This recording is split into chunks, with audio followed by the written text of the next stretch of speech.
Dios le bendiga. Este es tu programa Caminando por Gracia. En esta ocasión le vamos a seguir dando continuidad a una serie de estudios sobre las 7 iglesias del Asia Menor o las 7 iglesias del Apocalipsis, ¿verdad que sí? Estaremos hablando de la iglesia de Pérgamo, hermano Francisco. Estaremos hablando de la tercera iglesia a la que se refirió el apóstol Juan, a la iglesia de Pérgamo.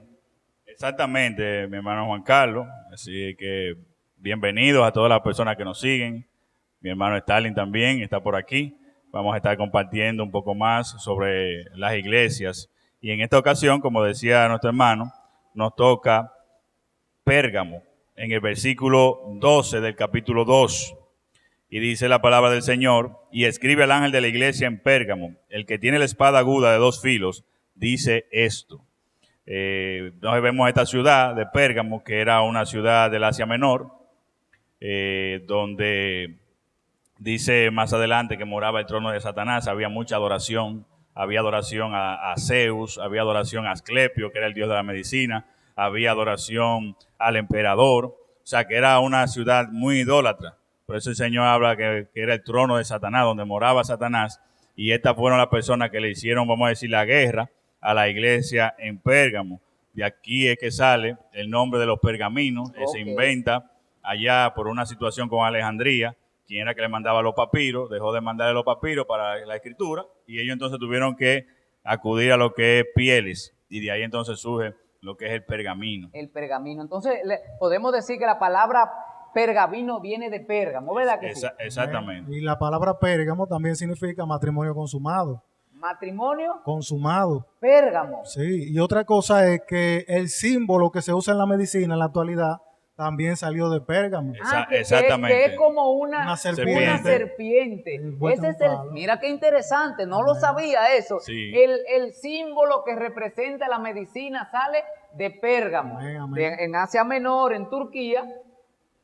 Pero realmente, hermano Stalin, surge una pregunta: ¿qué significa que Cristo se presenta como la espada aguda de 2 filos en esta ciudad? Si usted se da cuenta, en la antigüedad, pelear con una espada de 2 filos, primero tenía que tener mucha destreza porque no era una espada sencilla. Ajá. También existían espadas sencillas como los sables, la katana, que eran fáciles de manejar, pero el que utilizaba una espada de 2 filos tenía que tener primero mucha habilidad, mucha fuerza, y el propósito de una espada de 2 filos mayormente ni siquiera es herir con los filos al oponente, sino atravesarlo. Es el primer propósito de una espada de 2 filos. Okay. Así como la palabra del Señor en el libro de Hebreos 4:12 dice que la palabra de Dios penetra en la vida del ser humano, así mismo también en la espada de 2 filos. Quiere decir que el propósito de Dios, mencionándose como una espada de 2 filos de Jesucristo, es tratar de atravesar la vida del ser humano de manera espiritual y cambiar su vida pecaminosa a una vida espiritual sana. Oiga, qué interesante. En esta iglesia, una espada de 2 filos, Francisco. Y más adelante el Señor le dice que si no se arrepienten, vendría también con esa misma espada de 2 filos, vendría contra ellos. Entonces, a darle de su propia medicina. No, la espada, la palabra es la misma que nos va a juzgar. Exactamente. Entonces dice el Señor: yo voy a venir contra ellos con la espada de 2 filos. Por eso él se presenta aquí al inicio, que él es el que tiene la espada de 2 filos. Pero ¿quién es que tiene la espada de 2 filos? Jesús. En Apocalipsis 15:3 el Señor dice eso, que vendrá a las naciones y lo herirá con la espada de su boca. Ok. Entonces, una forma del Señor herir a su enemigo con la espada de su boca es trayendo juicio con la palabra. Exactamente. Ok, pero está bien. Mediante el desarrollo del estudio de esta iglesia, hay algo interesante. Y es que también dice que allí está el trono de Satanás. Ya hemos estudiado la iglesia de Éfeso y la iglesia de Esmirna. Estamos en Pérgamo. Es decir, actual Turquía, Bergama. O sea, la ciudad correcta se llama ahora Bergama. Estaba a 350, 760 kilómetros por encima, alto. Era alta, era era alta, imponente. es una élite. Estaba el gran templo de Zeus, era una ciudad idólatra. Ahora bien, En el templo de Asclepio le usaban como hospitales. como hospital. También estaba Pero Atenas se allí. llamaba, ¿por qué se le llamaba el trono de Satanás? Por toda esa adoración que había en ese Estaba entonces. Atenas, estaba Zeus, Asclepio, incluso el emperador. que una de las estatuas más grandes de la antigüedad estaba en Pérgamo, la estatua de Zeus, La Una estatua- gran estatua de Zeus. una estatua increíble. Sí, era increíble. Dicen bueno, los pues- estudiosos que era algo increíble el templo a Zeus. Pues- Porque recuérdense que Zeus, en la mitología griega, Era uno de los principales No, dioses. el dios de El dios todos principal. los dioses. Entonces, Exactamente. Pérgamo guardaba una reseña histórica de todo lo que los griegos usaban como sus dioses. Era una ciudad muy religiosa. Sí, sí. Pues entonces, usted me dice, hermano Francisco, que por eso se le llamaba que en Pérgamo estaba el trono de Satanás. Estaba el trono de Satanás. Dice en el versículo 13, yo sé dónde moras, dónde está el trono de Satanás. Guarda fielmente mi nombre y no has negado mi fe, aun en los días de Antipas, mi testigo, mi siervo fiel, que fue muerto entre vosotros, donde mora Satanás. Vuelve y lo repite el Señor. Entonces, Yo sé que tú estás en el trono de Satanás. Yo sé que fue muerto mi siervo, donde mora Satanás. O sea, entonces hay una pregunta, Francisco, ya que usted dijo ahí, ¿quién fue Antipas y qué importancia tiene su testimonio en este mensaje? bueno, nos deja dicho a nosotros. Antipas, que- dice que- que murió Antipas. ¿Quién fue Antipas? Murió por causa de la fe en el Señor. Ok. Se dice que fue quemado, según la tradición. Sí, fue quemado encima de un becerro de bronce. Pero ¿quién realmente como persona Entonces- para la iglesia? ¿Quién fue Antipas para la iglesia de Pérgamo? Se dice que podía haber sido el ángel de la iglesia en algún momento. Es decir, usted hablando que fue el pastor, porque el ángel de la iglesia es el Exactamente, pastor. sí, sí. Y La que Biblia lo pone como un testigo fiel.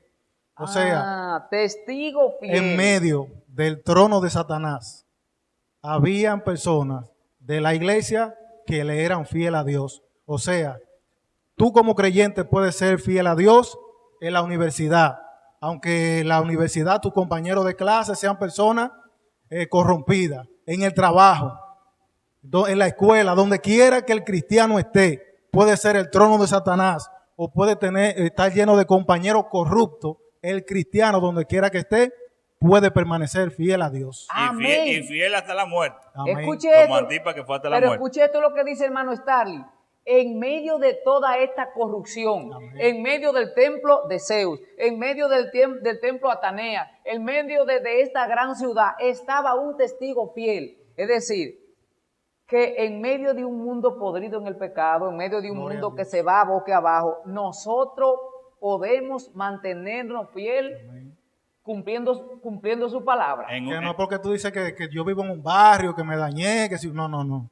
Si usted No. permanece fiel a los principios y a la palabra del Señor, usted puede ser un ejemplo en ese barrio. O sea que el Señor pudo haberle dicho a la iglesia, ságanse de ahí, que ahí está el trono de Satanás. No, dije, no, camine, no, sáquense de ahí. Ságanse, Fúganse de ahí está el trono de Satanás. No, Corran, porque ahí está el trono de Satanás. le dijo, ustedes guardan fielmente, aún yo sabiendo que ustedes están ahí, ustedes han guardado fielmente y no han negado mi fe. Y no han negado La puerta del infierno no podrán prevalecer contra la iglesia de contra la Jesucristo. iglesia de Jesucristo. Amén. Dice, ¿qué enseñan?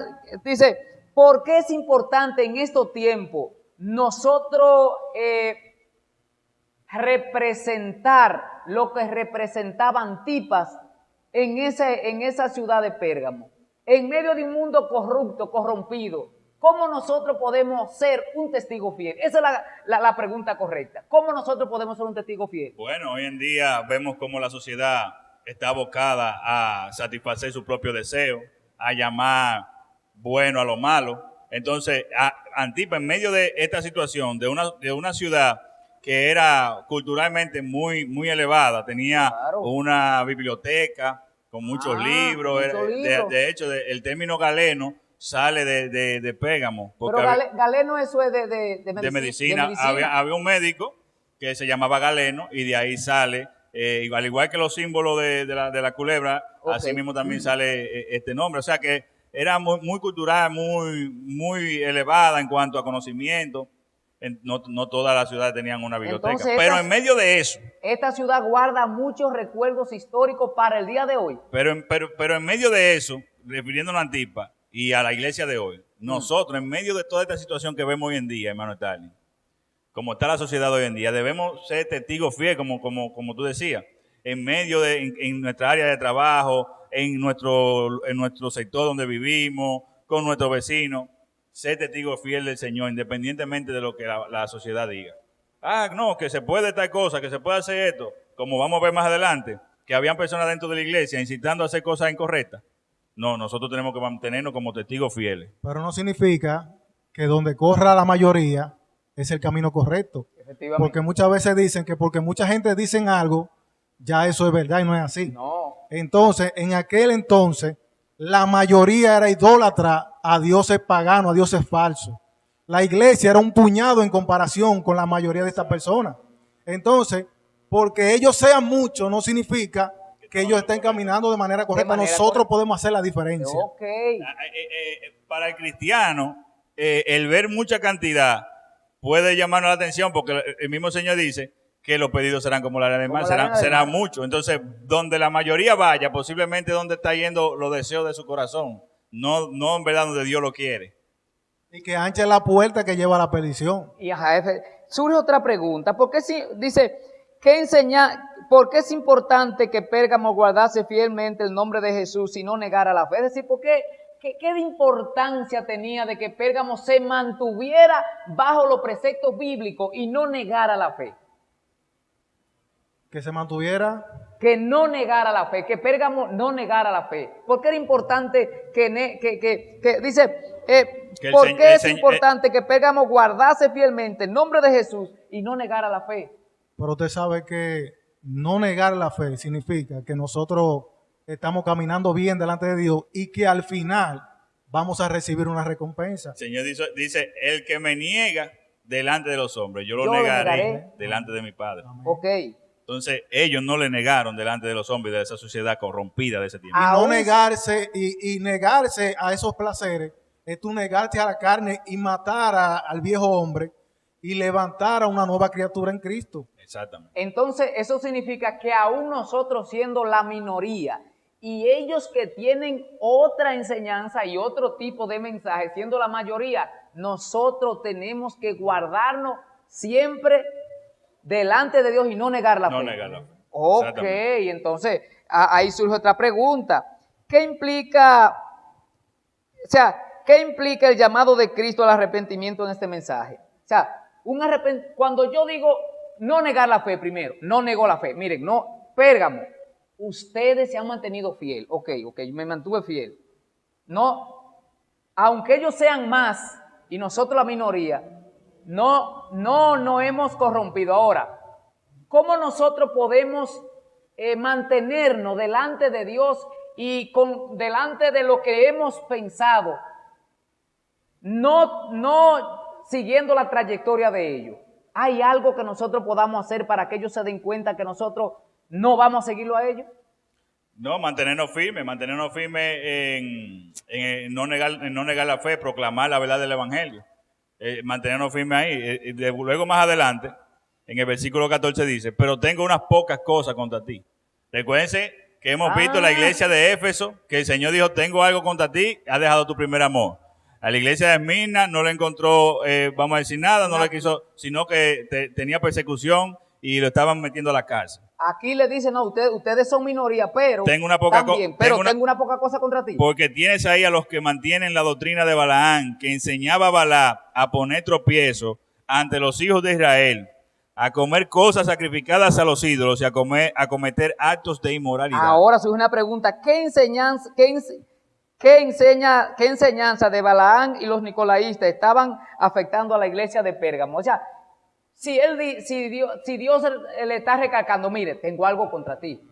Están teniendo ahí la enseñanza de Balaán y los nicolaístas. Sí, en el 15 dice, y así tú también tienes algunos que de la misma manera mantienen la doctrina de los nicolaítas. Ahora, que vimos que en Éfeso rechazaron esa enseñanza y dice el Señor que también aborrecía. Ustedes la aborrecieron y yo también la aborrecí. Pero aquí en Pérgamo sale lo mismo. Entonces, ¿qué era pero lo que enseñaba Balaán? Aquí la mantenían la doctrina.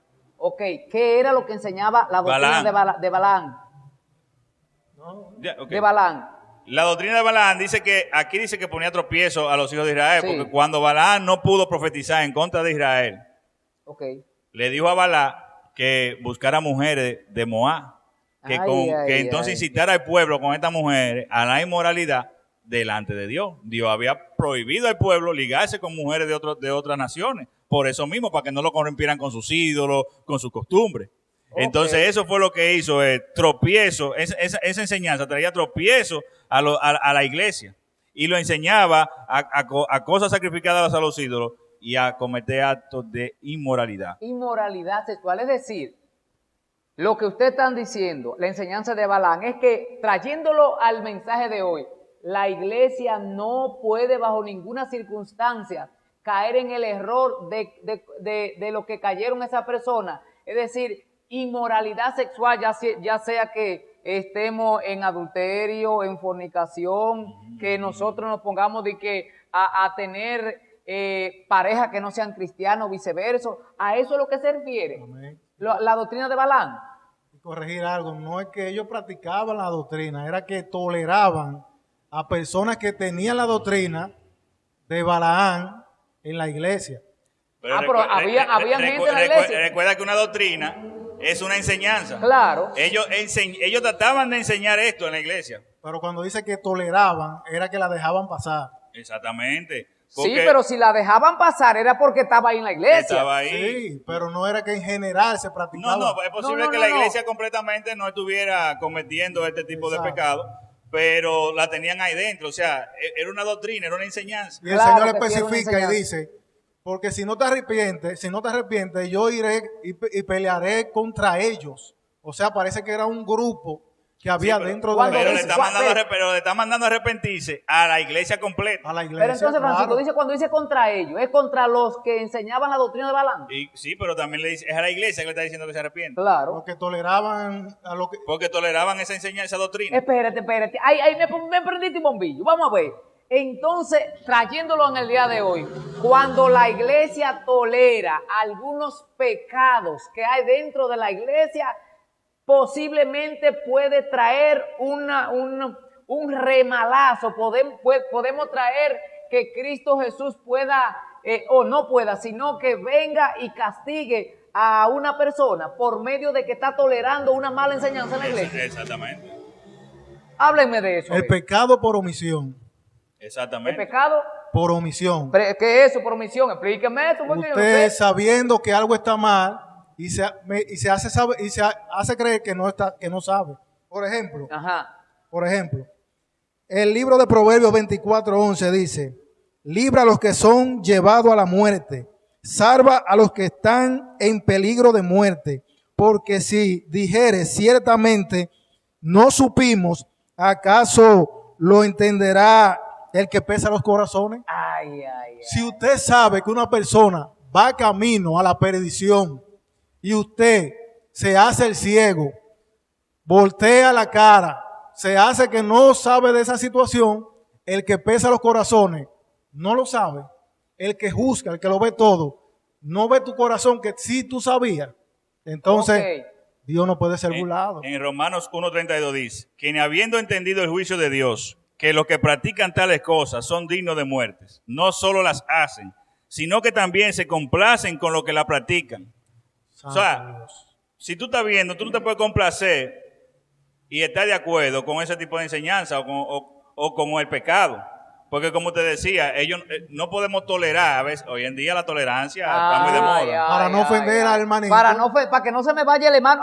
Para que no se vaya, yo lo quiero mantener ahí. La tolerancia hoy está muy de moda dentro de la iglesia. Pero ya no existe eso en la iglesia de ahora, ¿no? Que no. No. Francisco, que no existe la tolerancia. Oiga, no toleren la enseñanza de los nicolaístas y lo de Balaam, no lo toleren. No, aquí no, en la iglesia de hoy no. Se toleran, no me digan que sí. Muchas veces se toleran muchas cosas. ¿Cómo qué? Se tolera pecado. ¿Cómo qué? Se tolera el pecado. ¿Cómo? Se tolera las falsas enseñanzas. Ajá. Claro. En la iglesia de hoy. Mucho más cuando el líder es que comete ciertos errores, se tolera porque es el líder. Porque ese líder no se puede echar. No se puede cuestionar porque si es en caso de que es el pastor, es la autoridad de la iglesia, tú no puedes cuestionar lo que el pastor diga o haga. Y lo peor que pueda tener un pastor ¿Qué? es estar rodeado de personas mediocres y falta de visión. Todos los pastores necesitan personas que tengan la confianza de llamarlo a capítulo y decirle, pastor, mire, Siéntese yo ahí. siento que esto no está correcto de esta manera,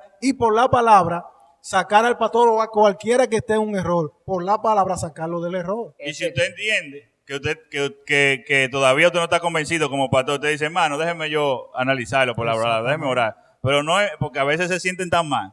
Porque el ser humano es así, hermano, no quiere dejarse corregir muchas veces, no quiere dejarse guiar. Y nosotros somos así, los seres humanos. Claro no que nos gusta sí. que nos corrijan. A la palabra de Dios es eso, corrección para nosotros, para que nosotros nos arrepintamos. Y por eso vemos la gente que no quieren acercarse a Dios, porque no quieren confesar su pecado, no quieren reconocer que son pecadores y que necesitan arrepentirse delante de Dios. Entonces estaremos diciendo que en esta iglesia de Pérgamo tenía muchas cosas buenas, pero toleraban la enseñanza de Satanás y los los nicolaitas. nicolaitas que ya mencionamos en Efesios. Sí, en Efesios ahora, ¿Qué significaba los nicolaitas? ahora, es un error de las iglesias tolerar el pecado que se ve y uno tiene conocimiento de ello y dejarlo sin efecto.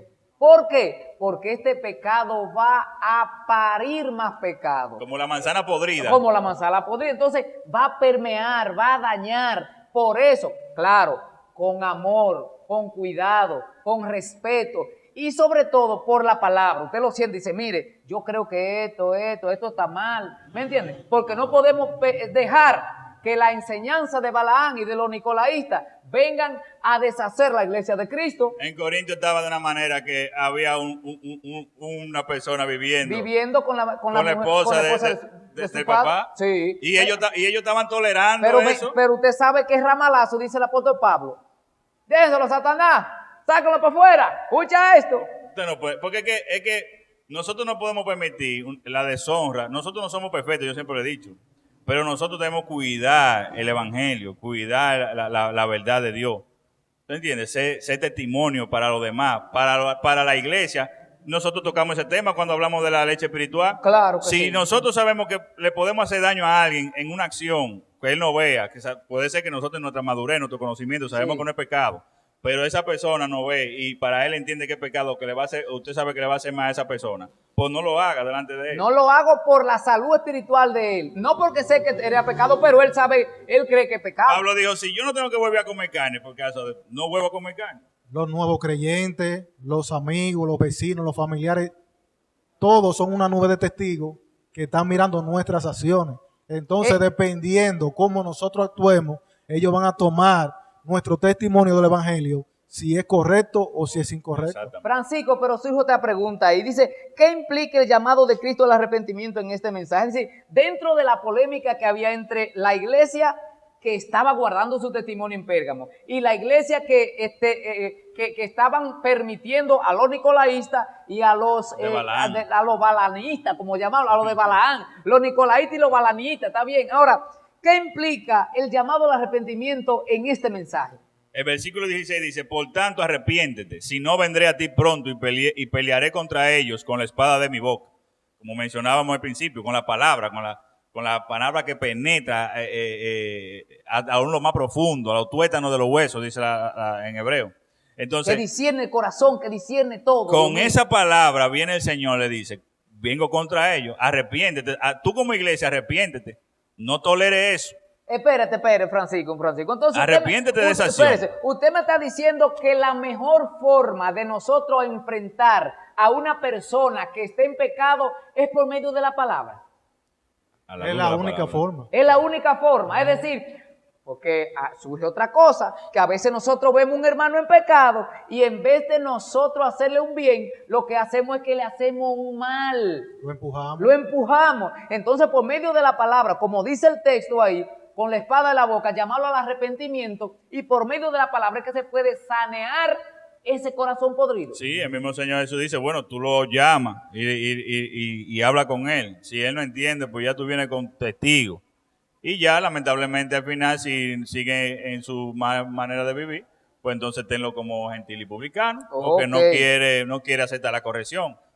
Con amor, mira, por la palabra, mira, esto.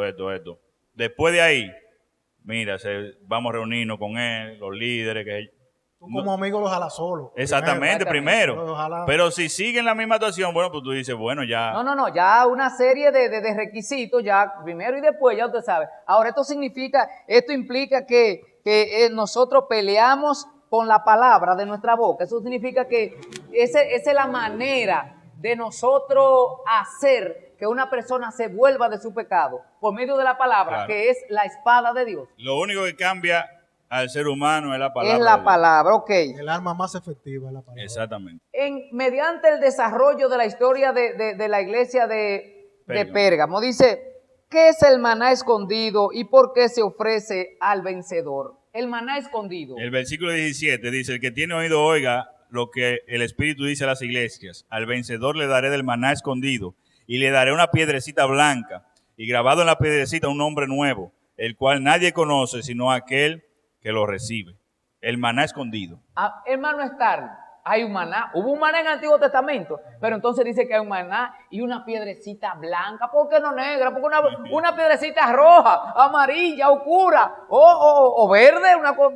¿Por qué una piedrecita blanca? ¿Por qué el maná? Hábleme de eso, hermano Starling. A mí me encanta el tema del maná. ¿De maná? Ay, Dios. Ay, dame un puño de maná ahí para comer. ¿Por qué le canta el maná? ¿Usted nunca lo comió? ¿Cómo que le encanta si usted nunca lo comió? No, el tema del maná me el encanta. tema. Hábleme de ese. Mira. Deleítese ahí hablando de maná.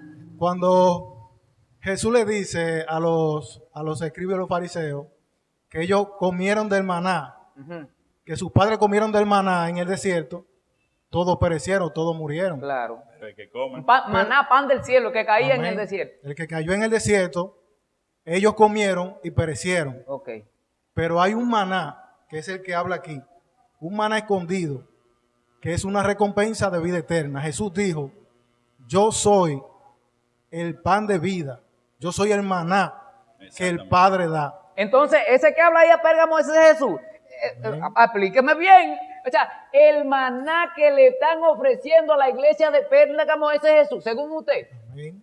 Ese es el alimento de vida eterna. Para el creyente. Jesús escuche esto lo que dice Francisco. Jesús es el alimento del creyente para vida eterna. Ok, habló del maná, hermano Francisco. Habló del maná. Ajá. Pero y entonces él piedrecita. Él me ha dejado en suspenso la piedrecita blanca. Yo quiero ver porque es blanca, porque no es prieta. Dice que nos dará un nombre nuevo. Dios, vemos en el Antiguo Testamento, le cambió el nombre a muchas personas. A muchas personas, sí. Y nosotros tendremos también un nombre nuevo. Eso quiere decir, como esa vida nueva que vamos a tener en el Señor en aquel momento, cuando estemos en la eternidad con Él. Se refiere a esa vida eterna, una vida diferente. Un nombre que solamente nosotros, dice el texto, conoceremos. ¿Y estará ahí en la piedrecita? Cuando Él nos lo entregue. ¿Y dónde está la piedrecita? Hermano Starling, ¿qué significa la piedrecita? ¿Hay una reseña histórica que hable de eso? Mira, en la antigüedad, cuando en un juicio el juez o el jurado podía sacar una piedrecita blanca o una piedra negra. Cuando sacaba la blanca era que la persona enjuiciada era libre de toda culpa. Okay. Era liberado de todo juicio. Okay. Entonces, cuando también la piedra blanca simboliza pureza. Ajá. Y en la piedra blanca hay un nombre escrito. ¿Cuál nombre? Un nombre nuevo, diferente al que tenemos. Ese nombre simboliza de que usted no va a ser el Francisco de esta tierra. Usted va a tener una nueva criatura. Usted va a ser una nueva criatura, una nueva persona. Usted va a ser una persona diferente, renovada en el espíritu. Ya usted va a tener un nombre dado por Dios, por el Dios del cielo. Eso simbolizando de que usted va a entrar a una nueva vida. Exactamente. Cuando Dios cambiaba el nombre a esos personajes, era una nueva vida que le empezaba. Cambiaba la vida también. Entonces, en esa piedrecita va a estar el nombre cambiado de nosotros. Sí. Entonces, Francisco, ok. Hemos hablado de esto. Pero hay una pregunta que en el aire que no se puede quedar. ¿Cómo podemos aplicar el mensaje de Pérgamo en nuestra vida actual? O sea, el mensaje de Pérgamo, el de allá, de Pérgamo, de la ciudad, ahora, a nuestra iglesia, a nuestra vida actual, ¿cómo nosotros podemos traerlo aquí hoy? Muy importante, porque en el versículo 17 al inicio dice, el que tiene oído, oiga. Ajá, oiga. Esto no fue solamente... Es una noticia buena, cuando dicen, escucha bien, escucha bien. Eso no fue solamente a la iglesia de Pérgamo. Es el que tenga oído, oiga lo que el Espíritu le dice a las iglesias. O sea, nosotros que también hoy en día escuchamos lo que el Espíritu le dice a las iglesias a través del texto que tenemos hoy, debemos vernos en el espejo de cada iglesia, de cada una de estas, no solamente de Pérgamo, de todas, y ver cómo está caminando nuestra iglesia, cómo está caminando nuestra vida. Cómo ellos en aquel momento no negaron a Jesús. Y nosotros hoy en día, y más que creemos, que cada día se acercan más las tribulaciones, las persecuciones, cada día más al Evangelio. Soportar en medio de la tribulación, en medio de la dificultad, como ellos lo hicieron. Y que hay promesa para nosotros. Hay promesa, hay corona de vida. Hay un nuevo nombre. No, hay un maná escondido. Un maná escondido, una piedrecita blanca. Hay un árbol de la vida que comeremos de él y viviremos para siempre con el Señor. Entonces, eso es lo que el Señor nos quiere decir a nosotros. Rechacemos cualquier enseñanza negativa dentro de la iglesia. No toleremos las cosas que no son de Dios, porque Él dice también que le desagradan. Entonces, nosotros debemos que nos desagrade lo que a Él le desagrada y nosotros que nos agrade lo que a Él le gusta. Y nosotros entonces poner por obra las cosas que le agradan al Señor en su palabra, que Él nos la ha dejado para eso. Amén. Entonces, el que tiene oído, aún los que nos escuchan hoy en día, el que tiene oído, oiga lo que el Espíritu le dice hoy en esta hora, en este video, en este mensaje.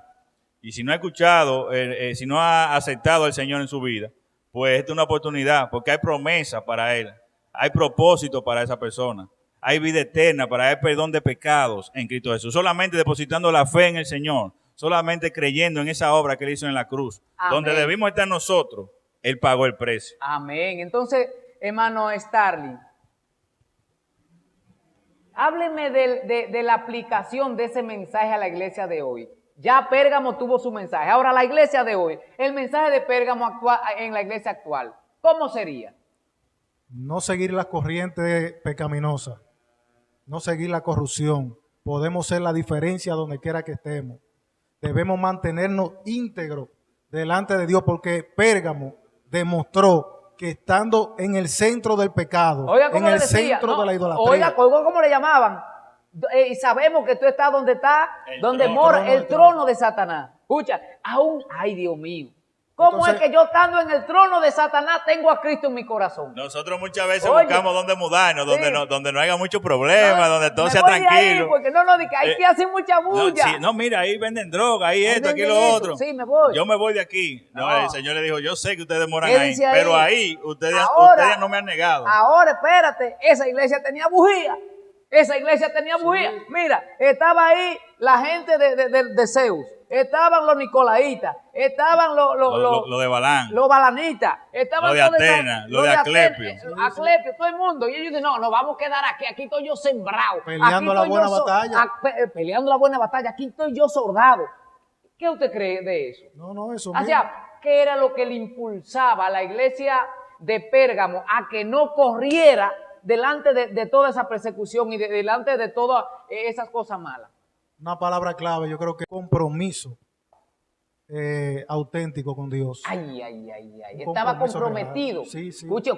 Así se llama nuestro programa, nuestro grupo, comprometido con la palabra. Nuestro programa es Caminando por Gracia. Pero tenemos un grupo llamado también Comprometido con la Palabra. Entonces, ¿cree usted que cuando una persona se compromete verdaderamente con Dios, pero soporta todo este tipo de cosas? No, que Santiago dice una cosa, resistirte al diablo y huirá de vosotros. Así mismo. Entonces la iglesia de Pérgamo se mantuvo. La iglesia de Pérgamo era como Las Vegas de hoy en día. La ciudad del pecado, le dicen a Las Vegas. Sí, la ciudad. Lo que pasa en Las Vegas se queda en Las Vegas. No, Pérgamo, la ciudad de Las Vegas. No, como la ciudad de Las Vegas hoy en día. No, pero ahí hay una corrupción y una inmoralidad tremenda. Tremenda. Así mismo, y el que habita dentro de esta ciudad y aún guarda la palabra del Señor. Oye, el Señor le ha dado una gracia para vivir en Las Vegas. No, oiga, sí. Aún la iglesia estando así, le dice, te voy a dar una piedrecita, te voy a dar un maná. Oye, resístete al fin. Hay tan tipa que murió por ahí, pero fue mi testigo fiel. Ahora, seamos testigos fieles de Cristo, no importando las dificultades que tengamos. Ese grupito de cristianos Le dio la pela al diablo. Ese grupito de cristianos le dio la pela, lo pudo enfrentar. demostraron que eran la verdadera sal de la tierra y que eran luz en medio de las tinieblas. Exactamente. Ay, Dios mío, oiga lo que dice Tarly.